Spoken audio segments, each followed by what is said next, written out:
What would you do if, overnight, everything that defined you, your name, your clothes, your work, your family, your dignity, was erased? That's where Viktor Frankl's story begins. He didn't just enter a concentration camp. He entered the laboratory of human suffering, the place where meaning itself was put on trial. When the prisoners first arrived, they were stripped, not only of their clothes, but of their humanity. Their heads were shaved, their names replaced by numbers. Their possessions, family photos, wedding rings, even their manuscripts, were taken and burned. Frankl had spent years writing a book about the psychology of meaning. It was the work of his life. The guards destroyed it in front of him. That was the moment he realized, in the camp, you owned nothing, not even yourself. But what broke people wasn't just the loss of comfort. It was the loss of control. Every instinct screamed to fight, to resist, to hold on to something familiar, but there was nothing left to hold on to. This was the first psychological collapse, the death of the illusion of safety. Frankl wrote later, "When we are no longer able to change a situation, we are challenged to change ourselves." That sentence sounds beautiful until you realize what it means. It means watching your world collapse, knowing you can't stop it, and still refusing to die inside. After the initial shock came something darker, numbness. The prisoner's emotions shut down. When you see death every day, when hunger becomes normal, when brutality becomes routine, your mind retreats. Frankl called this phase emotional death. At first, he was horrified by what he saw: the cruelty, the humiliation, the bodies. But over time, even horror lost its power. He watched men collapse in the snow and realized he no longer felt shock, only an empty ache. In the camp, kindness could mean death. If you gave away your bread, you starved. If you cried, you were beaten. And yet, within this emotional wasteland, something unexpected appeared. Frankl noticed that some prisoners still helped others, sharing food, offering comfort, even giving away their last piece of bread. Those who did often died sooner. Because the last of human freedoms, Frankl realized, is the freedom to choose one's attitude. He quoted Nietzsche, "He who has a why to live can bear almost any how." That why could be anything: love, faith, duty, even the hope of finishing a book. For Frankl, it was the image of his wife, though he didn't even know if she was still alive. He survived by imagining her face, her voice, her smile. In that way, he transformed suffering into purpose. This was the core of his discovery. Suffering without meaning destroys you. But suffering with meaning transforms you. And then, one morning, the war ended. The camps were liberated. And the prisoners walked out, but something strange happened. They expected to feel joy. Instead, they felt nothing. Frankl described it as depersonalization. They had been reduced to survival machines, and suddenly they were free. But freedom after such horror felt unreal, like a dream too fragile to trust. When they saw trees and flowers again, some wept. Others couldn't feel anything at all. Some even felt anger, realizing that their homes were gone, their families dead, and the world indifferent to their suffering. The great paradox was this: even after escaping hell, many remained trapped in it, inside their own minds. Frankl saw something terrifying. Some former prisoners became cruel themselves, to guards, to animals, to anyone weaker. They had learned that pain equals power, and now they used it. That's when Frankl understood the final lesson. Those who have lived through suffering can become either better or bitter. The choice is theirs. Real freedom, he concluded, is not physical. It's spiritual. It's the ability to rise above pain, revenge, and victimhood, to choose compassion when hate would be easier. People don't die from hunger or cold, they die when they lose hope. Meaning is stronger than pain. It's what keeps the soul alive when the body wants to give up. You cannot avoid suffering, but you can decide what it means. Even in hell, humans are free to choose dignity, love or courage, even when everything else is taken. When Frankl walked out of the camp, he wasn't the same man who entered. He had seen the depths of human evil and the heights of human strength, both existing in the same place. He realized that even in the most inhuman conditions, the human spirit can transcend itself. Everything can be taken from a man but one thing, the last of the human freedoms, to choose one's attitude in any given set of circumstances. That is the line that survived Auschwitz, and it's the line that has saved millions since. Because life will take things from you, your plans, your comfort, sometimes even the people you love. But as Frankl proved, as long as you can give your pain a purpose, it can't destroy you. Imagine this. You wake up every day, scroll through your phone, go to work, talk to people, and yet, deep down, you feel nothing. No spark, no direction, no purpose.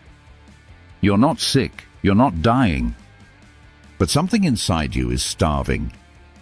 That's the condition Viktor Frankl called the existential vacuum, a silent emptiness that spreads when life is stripped of meaning.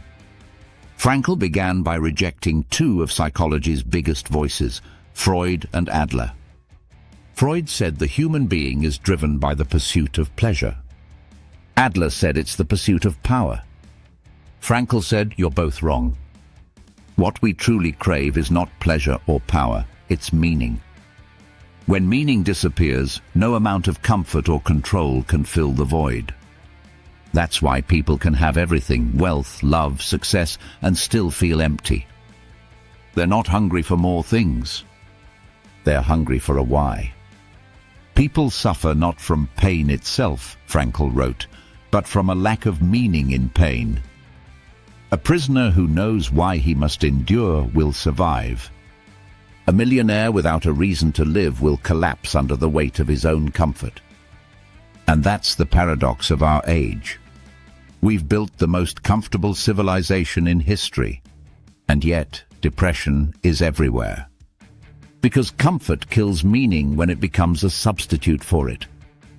When the need for meaning is blocked, the human being doesn't just get sad, they rebel inside. That rebellion takes form as anxiety, aggression, or addiction. Not because we're broken, but because our spirit is starving for something real. Modern society tries to medicate this hunger with distractions. Netflix for boredom, alcohol for loneliness, workaholism for emptiness. But Frankl saw that none of it touches the real wound, because the wound isn't psychological. It's existential. He coined a new term for it, neugenic neurosis, a sickness of the soul born from the loss of meaning, not from mental illness. And no pill can cure a hunger for purpose. Frankl said these people don't need sedation, they need awakening. Frankl looked at the modern world and saw something terrifying. People had become free, but lost. Too many options. Too few reasons. Everyone can choose anything, but no one knows why anymore.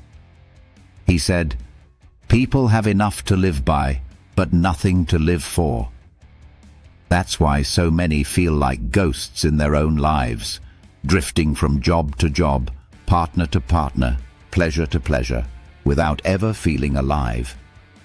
And in that vacuum of purpose, people fill the silence with whatever they can find. Consumerism, ideology, conformity. They trade individuality for belonging, because belonging, even to something empty, feels better than meaninglessness. But Frankl warned, life is never made unbearable by circumstances, but only by lack of meaning and purpose. You can survive pain, but you cannot survive the feeling that your pain means nothing. So how do you heal an empty soul? Frankl's answer was logotherapy, literally, therapy through meaning. The therapist's job, he said, is not to tell you what your purpose is, but to help you find it yourself. Meaning cannot be given. It can only be discovered. And it's never abstract. It's always personal. Unique to each moment, to each person, to each life. Frankl identified 3 paths to find it: by creating or doing something, contributing, building, serving. Meaning through achievement. By experiencing something or someone, love, beauty, nature, connection. Meaning through relationship. By the attitude you take toward unavoidable suffering. Meaning through transcendence. The third is the most powerful, because when all else is taken away, attitude is the last freedom. That's why Frankl's philosophy isn't about happiness. It's about responsibility. You don't ask, what do I expect from life? You ask, what does life expect from me? Frankl saw that pain itself isn't what destroys people. It's the absence of meaning in the pain. In some way, he wrote, suffering ceases to be suffering at the moment it finds a meaning. That's the moment the mind shifts from victimhood to transcendence. The moment when why me becomes for what purpose. He treated terminally ill patients, prisoners, people who had lost everything, and taught them that even when you can't control life, you can choose how to face it. A man dying of cancer found purpose in writing letters to inspire others to live. A widow who had lost her child found meaning in comforting other grieving mothers. Their pain didn't vanish, but it became sacred. Frankl called this transformation the defiant power of the human spirit. The ability to stand in front of fate and say, you can take everything, but you will not take my meaning. But Frankl went deeper. He said there's a level of meaning that transcends logic, something spiritual, something you may never fully understand. He called it the super meaning. It's the faith, not necessarily religious but existential, that life always has meaning, even when we can't see it. Like stars behind clouds, invisible but still there. We may not know what life means, Frankl said, but we can still trust that it does. This trust is what keeps people alive through tragedy. Because when the world makes no sense, faith in meaning becomes the last bridge between despair and hope.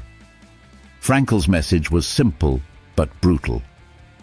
You can lose everything, your job, your family, your freedom, and still be unbroken if you refuse to let go of meaning. Logotherapy isn't optimism, it's defiance. It's the act of saying, I choose to see purpose even in the ashes. Because there's only one true freedom left to us. And it's the one no tyrant, no tragedy, no circumstance can touch. The freedom to choose our attitude in any given situation. That's the power Frankl found in the camps, and it's the same power we need in a world addicted to distraction. So the next time you feel lost, anxious, or empty, don't ask, why is this happening to me? Ask instead, what is life asking of me right now? That question, simple, quiet, and courageous, can change everything. There's a moment that comes after the storm, not when the sky's clear, but when you realize the storm changed you. That's where Viktor Frankl begins his final reflection. He had survived the camps, lost everything, and rebuilt his life from the ruins. And what he discovered wasn't hope in the naive sense. It was something far more powerful, far more defiant, tragic optimism. Frankl said that life is never complete without its 3 unavoidable companions: pain, guilt, and death. He called them the tragic triad. You cannot escape them. Not even the happiest life can avoid loss, mistakes, and mortality. But meaning, he said, doesn't require perfection. It requires courage, the courage to say yes to life, even when it hurts. Say yes to life, in spite of everything. This isn't about toxic positivity.